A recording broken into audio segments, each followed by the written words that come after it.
Shriram time news मध्ये मी कैलास सोनवणे आपले हार्दिक स्वागत करतो। सुरुवातीला पाहूया 24 तासातील ताज्या घडामोडी। निकुंबे येथील विवाहितेची पोटच्या दोघा चिमुकल्यांना सोबत घेऊन विहिरीत उडी घेऊन आत्महत्या। भाजपतर्फे रजनी वानखेडे यांनी शक्ती प्रदर्शन करीत नगराध्यक्षपदासाठी दाखल केला उमेदवारी अर्ज। नगाव गावाजवळ आमदार अनुप अग्रवाल यांच्या वाहनाच्या धडकेने तरुण गंभीर जखमी। बिहारमध्ये एनडीएने मारली बाजी, लोक जनशक्ती पार्टीच्या पदाधिकाऱ्यांतर्फे फटाक्यांची आतषबाजी करीत पेढे वाटून आनंदोत्सव साजरा। आणि श्री छत्रपती शिवाजी सैनिकी स्कूल येथे इन्स्पायर अवॉर्ड मानक जिल्हास्तरीय प्रदर्शनाचे उद्घाटन। आता बातमीपत्र विस्ताराने। धुळे तालुक्यातील निकुंबे येथे राहणाऱ्या विवाहितेने पोटच्या दोघा चिमुकल्यांना सोबत घेऊन विहिरीत उडी घेऊन आत्महत्या केल्याची घटना घडल्यामुळे तालुक्यात हळहळ व्यक्त करण्यात येत आहे। धुळे तालुक्यातील निकुंबे येथे सासरच्या जाचाला कंटाळून विवाहितेने आपल्या दोन्ही चिमुकल्यांसह विहिरीत उडी घेऊन आत्महत्या केल्याची घटना घडल्यामुळे तालुक्यात हळहळ व्यक्त करण्यात येत आहे। याबाबत अधिक माहिती अशी की गायत्री आनंदा पाटील वय 24 हिचा विवाह सख्या आत्याचा मुलगा आनंदा चतुर्वाघ राहणार निकुंबे याच्याशी 29 मार्च 2018 रोजी झाला होता। त्यांना मुलगा दुर्गेश्वर वय 5 वर्षे व मुलगी दुर्गेश्वरी वय 3 वर्षे असे 2 अपत्य आहेत। लग्नानंतर सासरकडील मंडळींनी गायत्रीला सुरुवातीला चांगले वागविले, परंतु त्यानंतर घरगुती किरकोळ कारणावरून तिचे सासू सासरे व पतीने तिला मानसिक व शारीरिक त्रास देणे सुरू केले होते। तिला माहेरी फोन करण्यासही मज्जाव करायचे। घरकाम करण्यावरून तसेच स्वयंपाक बनवण्यावरून पती पत्नीच्या क्षुल्लक भांडणात सासू सासरे तिला शिवीगाळ करून मारहाण करायचे। गायत्रीने आपल्या माहेरी देखील ही बाब सांगितली होती। काही नातेवाईकांनी तिच्या सासरच्या मंडळींची समजूत काढली, त्यानंतर तिला नांदण्यासाठी पाठवले। मात्र सायंकाळी तिला पतीसह सासू सासऱ्यांनी पुन्हा मारहाण केल्याने गायत्रीने आपल्या दोन्ही मुलांना सोबत घेत संजीव जाधव यांच्या शेतावरील विहिरीत उडी घेऊन आत्महत्या केली। या प्रकरणी मृत गायत्री यांचा भाऊ गणेश सूर्यवंशी हल्लीमुक्कार मुडाने मूळगाव इंदिहट्टी यांनी सोनगीर पोलिसात फिर्याद दाखल केली। त्यानुसार आत्महत्येस प्रवृत्त केल्याप्रकरणी पती आनंद चतुर्वाघ, सासू वेणुबाई चतुर पाटील, सासरे चतुर शंकर पाटील यांच्या विरुद्ध गुन्हा दाखल करण्यात आला आहे। दरम्यान घटनेची माहिती मिळताच सहाय्यक पोलीस निरीक्षक तुषार देवरे, पोलीस उपनिरीक्षक प्रशांत ताकटे, रवींद्र बागुल, रोहन वाघ, अहिरे भामरे यांनी घटनास्थळी धाव घेत पाहणी केली। घटनेनंतर महिलेच्या पती, सासू व सासऱ्याला पोलिसांनी ताब्यात घेतले आहे। निकुंबे गावात गायत्री पाटील हिने तिच्या सासरच्या लोकांना त्रासाला कंटाळून त्यांना मानसिक व शारीरिक नेहमी दुसरा होत होता। त्या त्रासाला कंटाळून गायत्री हिने तिचा 5 वर्षाचा मुलगा तसेच 3 वर्षाची मुलगी या दोघांसह निकुंबे शिवारातील पाटलांच्या विहिरीमध्ये उडी मारून आत्महत्या केली आहे।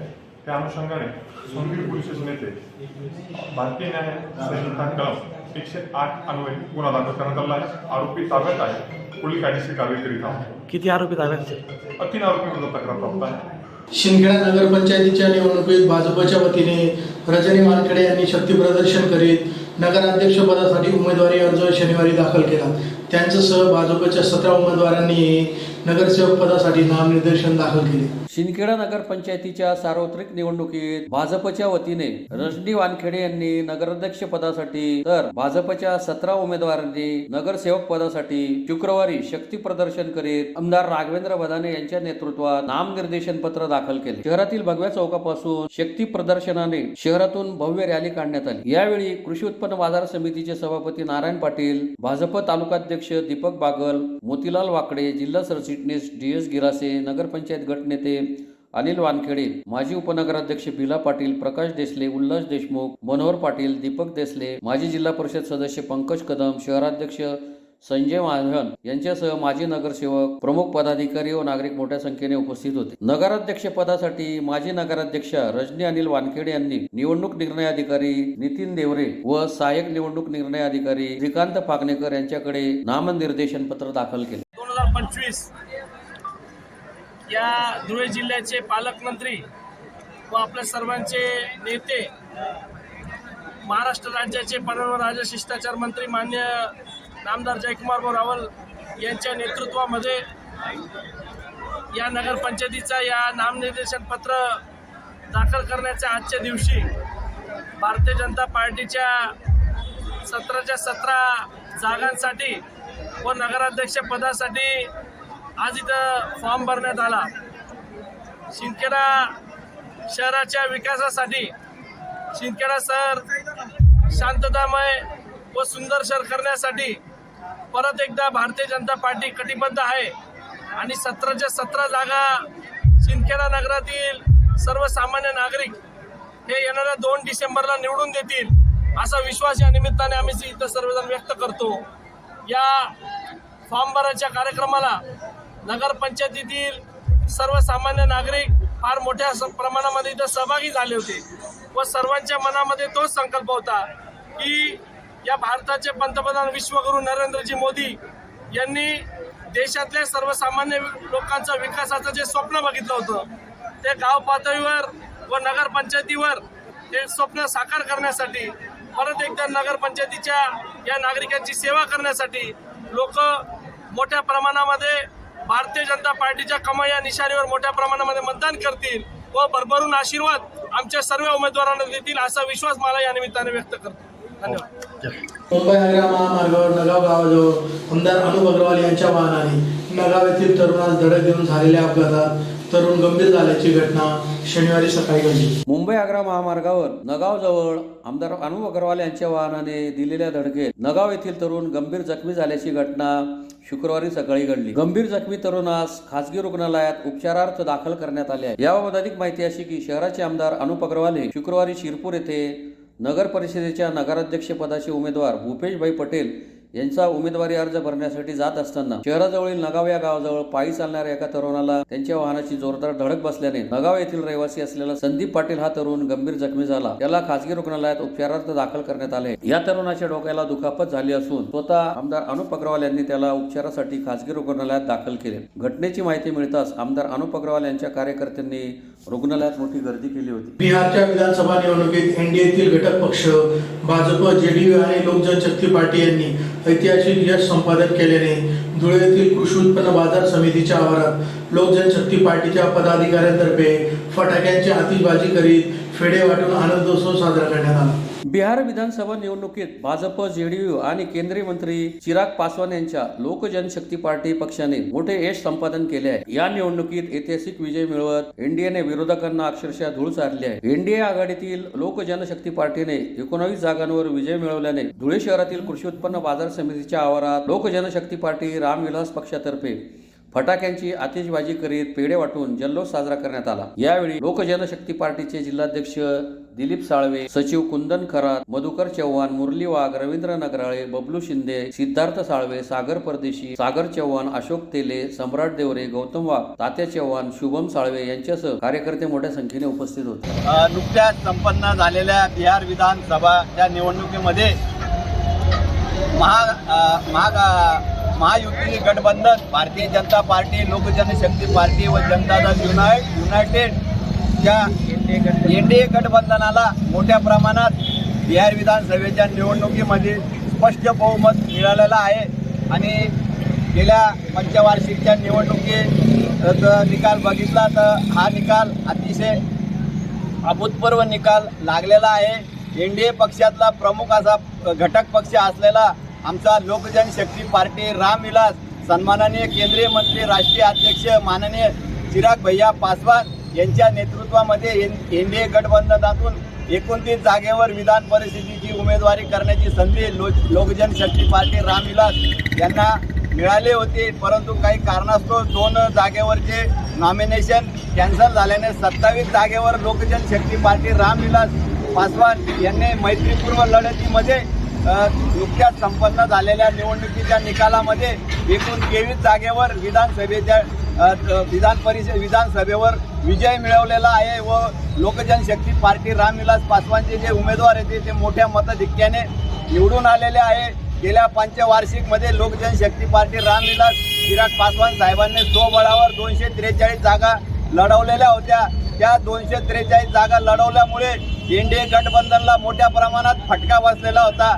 हे त्यांनी आज आपल्या काही मीडियाच्या बांधवांना मीडिया चॅनलद्वारे बोलून दाखवलं की 2020च्या निवडणुकीमध्ये चिराग पासवान साहेब सोबत राहिले असते तर तेव्हा देखील असेच अभूतपूर्व यश मिळाले असते. हे केंद्रीय नेतृत्वाने मान्य केलेलं आहे. आज आपल्याला सांगू इच्छितो या आपल्या चॅनला मार्फत का चिराग पासवान साहेब हे देशाचे भवितव्य आहे आणि चिराग पासवान शिवाय या देशाचं राजकारण चालू शकत नाही. हे आज चिराग पासवान साहेबांनी बिहार विधानसभेच्या निवडणुकीमध्ये 23 जागा जिंकून हे पूर्ण भारताच्या राजकारणाला दाखवून दिलं की चिराग पासवान ये भी शेर का बेटा है, रामविलास पासवान का बेटा है.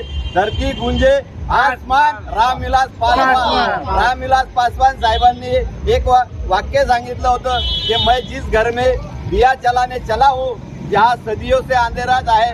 असे आपल्या कर्तृत्वावर व महान व्यक्तीच्या बापाच्या पोटी जन्म घेऊन चिराग पासवान साहेबांनी त्यांच्या पावलावर पाऊल ठेवून राजकारण करीत आहे. लोकसभा निवडणुकीमध्ये देखील 100% स्ट्राईक रेट ठेवून 5 जागा लढवून 5च्या 5 लोकसभेचे खासदार संसदेमध्ये पाठवले व लोकजनशक्ती पार्टीचे सर्वात मोठे योगदान हे आहे का लोकजनशक्ती पार्टी रामविलास पुळे देशाचे यशस्वी पंतप्रधान नरेंद्र मोदी साहेब हे तिसऱ्यांदा शपथ घेऊन शकले व पंतप्रधान झाले. हे फक्त लोकजनशक्ती पार्टी रामविलास व चिराग पासवान साहेब यांच्यामुळे शक्य झालेलं आहे. म्हणून भारतीय जनता पार्टी एनडीए घटकमध्ये लोकजनशक्ती पार्टी हा देखील प्रमुख घटक पक्ष आहे व एनडीए गठबंधन हे लोकजनशक्ती पार्टी रामविलास शिवाय चालू शकत नाही हे मी आपल्या चॅनलद्वारे सांगू इच्छितो. तसं या निवडणुकीच्या विजयाचा जल्लोष आम्ही लोकजनशक्ती पार्टी रामविलास उत्तर महाराष्ट्र विभाग धुळे जिल्हा आमचे नेते दिलीपप्पा साळवे उत्तर महाराष्ट्र प्रभारी यांच्या नेतृत्वाखाली तसेच आमचे भगिनी शोभाताई चव्हाण यांच्या नेतृत्वात असंख्य कार्यकर्त्यासह आज आमच्या धुळे कृषी उत्पन्न बाजार समितीच्या प्रमुख प्रवेशद्वारासमोर लोकजनशक्ती पार्टीच्या शाखेच्या समोर आम्ही बिहार विधानसभेमध्ये जो लोकजनशक्ती पार्टीचा विजय झालेला आहे त्या विजयाचा जल्लोष आम्ही येथे मोठ्या प्रमाणात सादर केलेला आहे. तसेच यापुढे देखील लोकजनशक्ती पार्टी भारतातल्या विविध राज्यामध्ये विधानसभेच्या निवडणुकी लढून उमेदवार जिंकून देतील याच अपेक्षा. जय भीम जय भीम. धुळे तालुक्यातील मोराणे येथील श्री छत्रपती शिवाजी सैनिक स्कूल येथे नंदुरबार, जळगाव व धुळे जिल्ह्याच्या इन्स्पायर अवॉर्ड मानक जिल्हास्तरीय प्रदर्शनाचे गुरुवारी उद्घाटन करण्यात आले. भारत सरकार विज्ञान आणि तंत्रज्ञान विभाग, महाराष्ट्र राज्य शिक्षण विभाग, राज्य प्रादेशिक विद्या प्राधिकरण, रविनगर नागपूर, शिक्षण विभाग, जिल्हा परिषद धुळे, मुख्याध्यापक व विज्ञान गणित अध्यापक संघ धुळे, इंदुबाई प्रतिष्ठान बोरकुंड संचलित श्री छत्रपती शिवाजी सैनिक स्कूल मोराणे तालुका जिल्हा धुळे यांच्या संयुक्त विद्यमाने नंदुरबार, जळगाव व धुळे जिल्ह्याच्या इन्स्पायर अवॉर्ड मानक जिल्हास्तरीय प्रदर्शन 2023-24 व 24-25 चे मोराणे येथील श्री छत्रपती शिवाजी सैनिक स्कूल येथे आयोजन करण्यात आले होते. कार्यक्रमाच्या अध्यक्षस्थानी इंदुबाई प्रतिष्ठान संस्थेच्या सचिव शालिनी बदाने या उपस्थित होत्या. जिल्हा शिक्षण प्रशिक्षण संस्था धुळेच्या प्राचार्य डॉक्टर जयश्री पाटील यांच्या शुभ हस्ते प्रदर्शनाचे उद्घाटन करण्यात आले. कार्यक्रमाच्या प्रास्ताविकात प्राचार्य SV बेरे यांनी माहिती दिली. या प्रदर्शनात धुळे जिल्ह्यातर्फे 49, जळगाव जिल्ह्यातर्फे 81 तर नंदुरबार जिल्ह्यातर्फे 35 उपकरणे उदयोन्मुख शास्त्रज्ञांनी ठेवली होती. या प्रसंगी ज्येष्ठ अभिव्याख्याता डॉक्टर जयप्रकाश पाटील, विज्ञान तंत्रज्ञान विभाग भारत सरकारचे डॉक्टर प्रशांत श्रीवास्तव, शिक्षणाधिकारी नंदुरबार प्रवीण ऐरे, शिक्षणाधिकारी धुळे डॉक्टर मनीष पवार, गट शिक्षणाधिकारी VB गुगे, उपशिक्षणाधिकारी प्रमोद पाटील, SC बागुल, प्रतिभा ठाकूर, शिक्षण विस्तार अधिकारी खैरनार, मुख्याध्यापक संघाचे उदय तोरवणे, संजीव यश पाटील, RJ पाटील, CT पाटील, धुळे ग्रामीण अध्यक्ष भागवत पाटील यांच्यासह पदाधिकारी उपस्थित होते. कार्यक्रमाचे सूत्रसंचालन NG देवरे यांनी तर आभार प्रदर्शन उपप्राचार्य AK बाविस्कर यांनी मानले. छत्रपती शिवाजी सैनिक विद्यालय मोराणे यांच्या सर्वांच्या संयुक्त विद्यमाने आपण आज जिल्हास्तरीय इन्स्पायर अवॉर्ड प्रदर्शनाचे या ठिकाणी उद्घाटन करीत आहोत. या ठिकाणी सर्वात महत्त्वाचं की इथे मान्यवर आपण सर्व उपस्थित आहेतच, पण आपल्याच बाजूला आणि आपल्या मागे देशाचं सैनिक बसलेत आणि माझ्यासमोर जे बसलेत ते देशाचे वैज्ञानिक बसलेत, बालवैज्ञानिक. हे पुढे सैनिक बनतील, तुम्ही बालवैज्ञानिक बनणार. यात महत्त्वाच्या ज्या 2 गोष्टी मी आपल्याला सांगेन, एक सर्व वैज्ञानिकांना आणि माझ्या बाल सैनिकांना सुद्धा ही गोष्ट महत्त्वाची सांगेल. सध्या 2012 ते 15 नंतर मोबाईल हा एक प्रकार आपल्या जीवनात आला आणि त्यानंतर आपल्या आयडियाज ब्लॉक झाल्या. आपण स्वतः विचार करणं बंद केलं आणि त्यानंतर मग आता सध्या 2022 नंतर AI आपल्यापर्यंत पोहोचला. आणि मग आर्टिफिशियल इंटेलिजन्सच्या माध्यमातून आपण आपलं काम करायला लागलो आणि स्वतःची बुद्धिमत्ता जी आपण वापरू शकत नाही आणि ज्या एका व्यक्तीच्या बुद्धिमत्तेमध्ये हजारो कॉम्प्युटर फीड असतात, हजारो करोडो कॉम्प्युटर असतात, ती बुद्धी आपण बाजूला केली आणि फक्त एक छोट्याशा स्क्रीनकडे आपण कॉन्सन्ट्रेट झालो, एक छोट्या AI कडे आपण कॉन्सन्ट्रेट झालो. ते न करता जे पूर्वीचे जेवढे शास्त्रज्ञ होते यांच्या बाबतीत विचार करा की प्रत्येक गोष्टीला सफरचंद खाली पडल्यानंतर प्रत्येक जण तो खाण्याचा विचार करेल, पण तेव्हा न्यूटनच्या डोक्यात विचार आला होता का, वाय. तर हा जो विचार आहे हा आपल्या मनात येणं फार महत्वाचं आहे. प्रत्येक घटना निसर्गाकडे बघताना मोबाईल बाजूला ठेवून, स्क्रीन बाजूला ठेवून एक वेळा निसर्गाकडे बघा आणि हे घडतं काय त्याच्या मागे जर तुम्ही अनालिसिस करायला सुरुवात केली तर तुमच्यामधलं वैज्ञानिक जिवंत झालं. आणि हा वैज्ञानिक आज जिवंत झाला तो पुढे आपल्याला टिकवायचा असेल तर तुम्ही निसर्गाकडे जा, थोडासा मोबाईल बाजूला ठेवा, खेळाकडे लक्ष द्या आणि महत्वाचं म्हणजे विचार करायला सुरुवात करा, तुमच्या बुद्धीला चालना द्यायला सुरुवात करा. कारण आजच्या त्या मोबाईलमुळे तुमचं ते आर्टिफिशियल इंटेलिजन्समुळे तुमच्या बुद्धिमत्तेकडे कुठेतरी दुर्लक्ष होईल. याच्यावर फार मोठे अनालिसिस सुरू आहेत. पण या बाबतीत आपण सर्व बालवैज्ञानिक आहात. जिल्हा स्तरावर आपण पुढे विभाग, राज्य, देशावर जावं आणि देशाचं नाव उज्ज्वल करावं पूर्ण जगामध्ये, अशी मी आपल्या सर्वांना अगदी मनपूर्वक शुभेच्छा देतो. सोबत शिक्षक आणि पालक आलेत, त्यांचे मी या ठिकाणी धुळे जिल्ह्यात अतिशय सुंदर संकुलात म्हणजे आपण या ठिकाणी थांबल्यानंतर आपल्याला एक आनंद राहील की एवढा स्वच्छ सुंदर परिसर या ठिकाणी आपल्याला उपलब्ध झाला. असे हे आमचे आदरणीय बाळासाहेब ज्यांनी आम्हाला तो सहज उपलब्ध करून दिला आणि आपल्याला आज या ठिकाणी आराम करायला मिळेल, राहायला मिळेल आणि याची शिस्त बघायला मिळेल. त्यामुळे मी त्यांचाही मनपूर्वक आभार मानतो. या ठिकाणी माननीय जिल्हाधिकारी महोदय तसंच माननीय मुख्य कार्यकारी अधिकारी महोदय महत्वाच्या बैठका असल्यामुळे या ठिकाणी येऊ शकले नाही, पण त्यांनी सर्वांना, आपल्या सर्व बालवैज्ञानिकांना अगदी मनपूर्वक शुभेच्छा दिल्या की आपण याच्यानंतर विभाग आणि राज्य स्तरावर पोहोचावं, देशाचं नाव मोठं करावं. याकरता आपल्या सर्वांना शुभेच्छा देतो आणि या ठिकाणी थांबतो. पुन्हा एक नजर ठळक घडामोडींवर. निकुंभे येथील विवाहितेची पोटच्या दोघा चिमुकल्यांना सोबत घेऊन विहिरीत उडी घेऊन आत्महत्या. भाजपतर्फे रजनी वानखेडे यांनी शक्ती प्रदर्शन करीत नगराध्यक्षपदासाठी दाखल केला उमेदवारी अर्ज. नगाव गावाजवळ आमदार अनुप अग्रवाल यांच्या वाहनाच्या धडकेने तरुण गंभीर जखमी. बिहारमध्ये एनडीएने मारली बाजी. लोक जनशक्ती पार्टीच्या पदाधिकाऱ्यांतर्फे फटाक्यांची आतषबाजी करीत पेढे वाटून आनंदोत्सव साजरा. आणि श्री छत्रपती शिवाजी सैनिकी स्कूल येथे इन्स्पायर अवॉर्ड मानक जिल्हास्तरीय प्रदर्शनाचे उद्घाटन. याचबरोबर श्रीराम टाइम न्यूजची बातमीपत्र संपली. दिवसभरातील ताज्या घडामोडींसाठी पाहत राहा श्रीराम टाइम न्यूज. भेटूया पुढील प्रसारात. तोपर्यंत नमस्कार.